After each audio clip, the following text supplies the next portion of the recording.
All right, guys, being from a state, California Republic, I know it's in reverse, it is pretty liberal. Let's talk about something that everybody seems to say, is that the Democrats are mostly for, or the liberal, are mostly for the middle class and the poor, and they really make policies to help them. So let's lay this out. I'm just going to lay this out for you. You can decide for yourself. I think all of us have common sense, and I'll just give you the information that's true, and then you can decide for yourself what you think is right. So the thing is this is the big item that everybody talks about, is tax the rich and make life better for the poor. And that's what both parties say that they do. And the Republicans say one thing, the Democrats have another way of doing it, and the Democrats say that they have better policies for the poor and the middle class. So let's go over this. One of the things that I want to talk about first is gas. Who pays the most for most of the gas in the state of California? Is it the people who live in the big cities, or is it the people that have to commute? And the people that have to commute obviously pay more of the gas. Are they the rich people, or are they the poor people, or are they the middle class? Let's talk about this. Due to the fact that it costs so much in a big city to live there, most of the middle class and the poor live far away from the big cities. Like in the Bay Area, a large percentage of people live in like Modesto, Tracy, trying to think of the other cities, Brentwood, Antioch, and they commute into the city, an array of huge amounts of traffic, and go into the city and spend their wad on gas. So who pays the bulk of the gas tax? It is the poor and middle class. That's what I'm seeing. Is you tell me what you think. Is that true? Are the middle class and the poor paying the bulk of the gas? So when California decided to raise the gas tax, who is the ones that pay that? It comes from the middle class and the poor. So how is that helping the middle class and the poor? So their answer is, well, you guys should have an electric car. My daughter makes about $22 an hour, and she lives in a city. In fact, she lives pretty close to her work, and there is no way that she can pay, and that's pretty much middle class poor, isn't it? Okay, there's no way that she could pay a car payment at all. No way. Even if it was a electric car, and electricity is not free. A lot of people think, well, if you have an electric car payment, $400 or $500, your electric's free. No, it's not free, okay? So you got to pay the electric, and you still have to pay for the car payment, and maybe it would be a little bit less with the incentives they have, but you still have a car payment. And with the incentives they have, I think a person making $22 an hour may not even qualify for the way that they have it. It's like, I forget the poverty level. I went through the whole thing once. So you can go through it yourself if you want. And the way you can get this electric car is you turn in your old car, and they give you an incentive to buy a new car, electric car, and you have to make like, I think it's twice the poverty line, which is I think it's like $42,000 a year. If you make $42,000 a year, can you pay rent and a $500 a month car payment? Question: can you do that? My math tells me absolutely not. But maybe you feel different. That's up to you. And the way to get around this, so you don't have to pay this gas tax, is to get an electric car. And then they're talking about now a mileage tax, so they get their money anyway. So the question is, who benefits from this? Do the rich have to pay more? They live right near their work, okay? They might work from home. The poor people that clean your house, the people that build your walls. The people that commute from Modesto to the Bay Area, or from Riverside, Moreno Valley to LA, they're the ones paying it. Okay, so that's the middle class and the poor, isn't it? So that was a law that the Democrats put through. And who pays it? Did it benefit the rich or did it benefit the poor? You decide. Next item. The sales tax in California. See, people think about federal tax or state tax, but the little ones are the ones you pay the most of. On top of the fact that they raised the gas tax, again, I'll go over that. They raised the gas tax on gasoline. They raised it on diesel.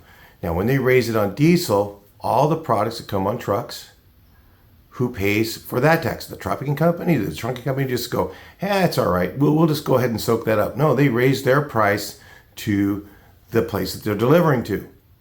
And the cost per mile goes up because the weight of those goods doesn't change. And the amount of fuel that it uses to get back and forth to the store goes up. So therefore, that creates inflation on goods and services. Who pays that tax? The answer to me, you decide, is the middle class and the poor. So do they really help the middle class and the poor? Okay, we'll get into the other tax that was created during Jerry Brown's administration, which is sales tax. I know you guys don't want to talk about this that are Democrats, but this is the truth. This is where it's at. These are the things that you and everybody is paying. Sales tax. For all my life, it was 6%. And now what I hear from the people that vote for this stuff is that Arnold Schwarzenegger ran up all this debt. The truth is listen, he carried it through. What happened, the reason that he was elected is because this other guy, we all know who he is, was elected into office and ran up this massive amount of debt in California because he kind of bought into this whole Enron scandal and all this other stuff, okay?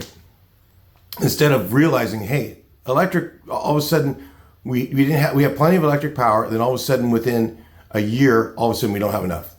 I mean, that's got to tell you that's a red flag. That would be like, okay, let's find the rat. There's a rat somewhere. Let's find it. No, let's just go ahead and tax the people. And people didn't like that, and it got Gray Davis out of office. So Arnold came in to try and fix it.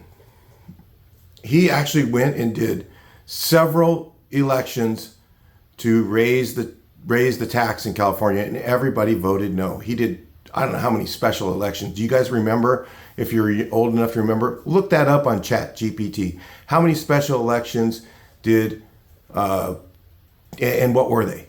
Okay, and you'll know. This is the truth. So he tried to get sales tax to be more for a temporary period, which might have been better because maybe it would have actually been temporary, where now we have this permanent sales tax. How much is the sales tax in your city? It was 6% statewide for forever, since I was a kid. Now, in some cities, it's 12.5. I just went to one city. I went to Covina. I went to buy some parts for one of these things right here. And the sales tax used to be 10.25%. And I thought, my God, that is ridiculous, 10.25%. I bought $2,000 worth of stuff. That was a lot of money I paid in tax. Okay. And I went back to buy some more stuff, I don't know, a month, 2 months later, and it's on a sliding scale. They can just decide to charge more. And this is something that Jerry Brown went to all these areas because, see, he couldn't get the people to elect it, which it's supposed to be a democracy, right? What's a democracy? When all the people decide, right? When you go to the people and you say, hey, let's get you guys to decide.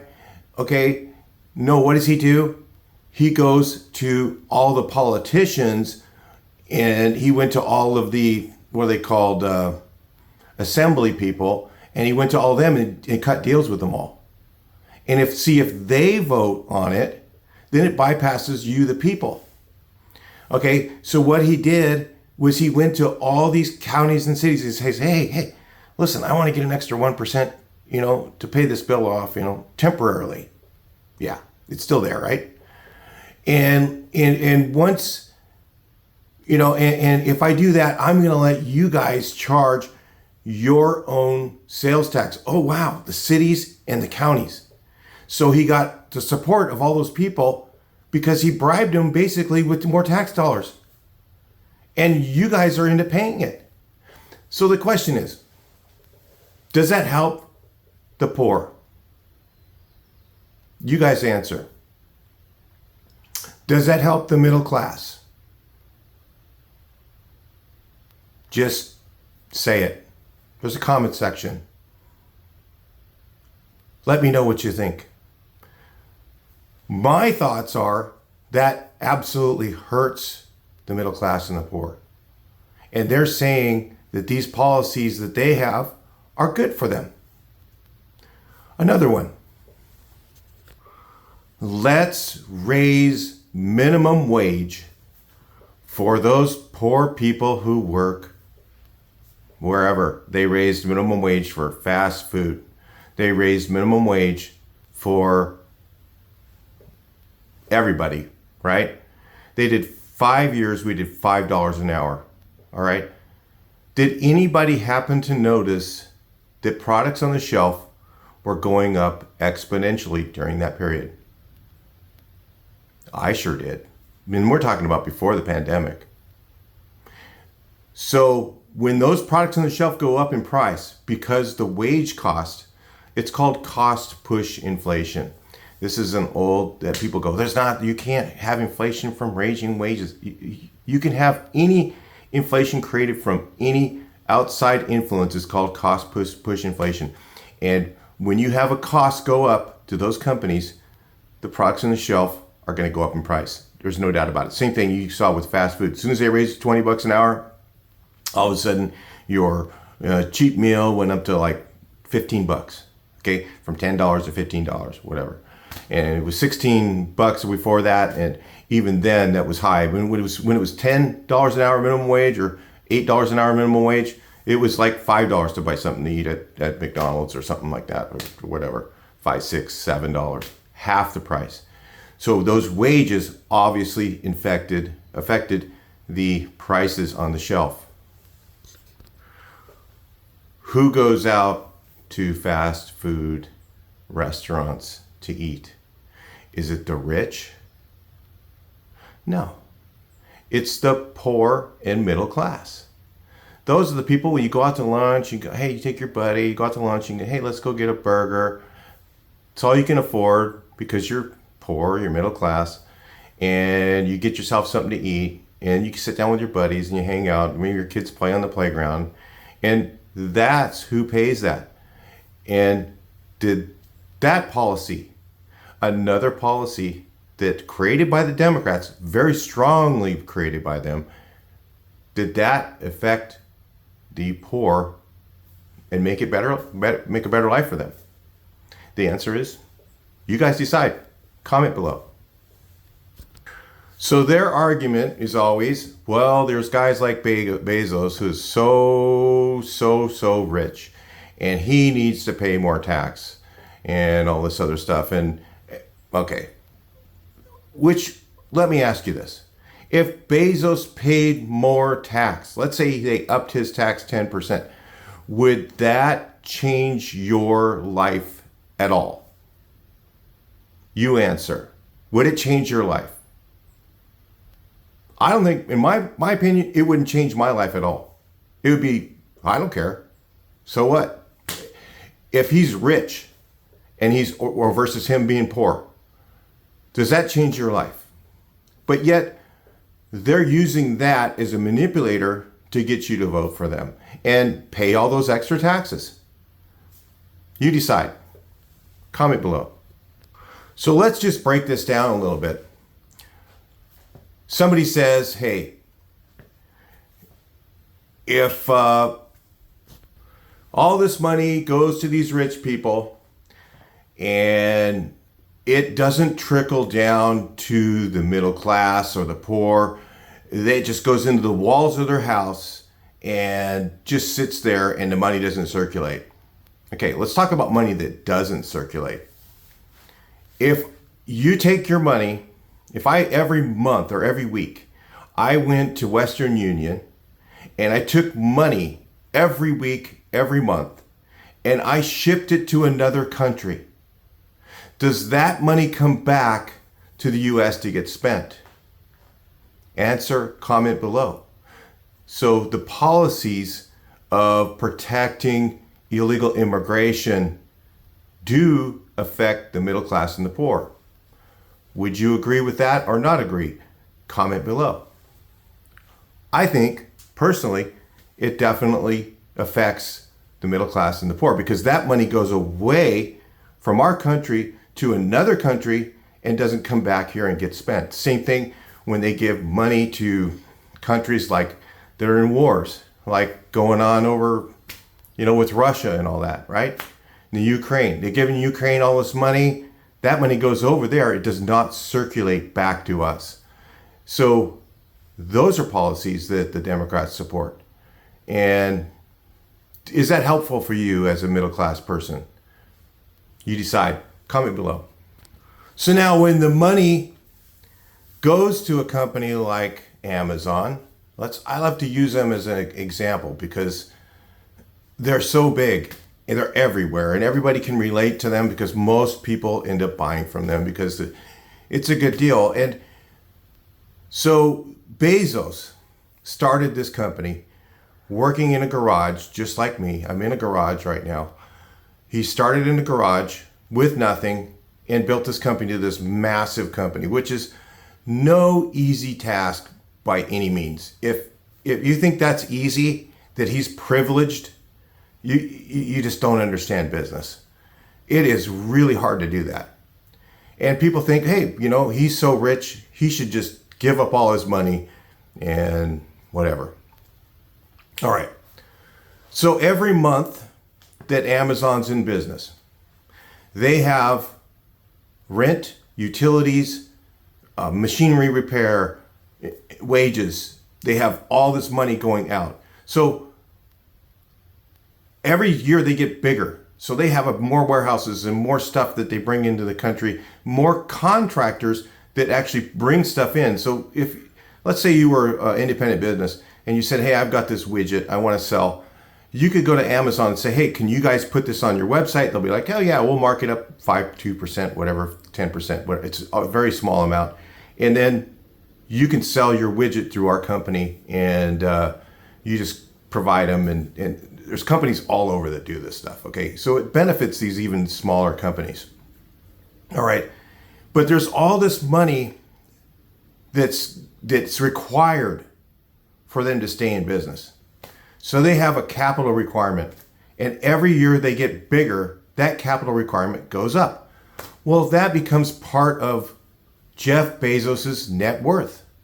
And people go, well, his net worth, he's getting richer and richer. Well, as far as money that he has in his pocket, is a very small percentage of that. Most of that goes to other places, rent, jobs, people fixing the buildings, people painting the buildings that he has, parking lot striping, equipment that goes in them, wears out, gets replaced.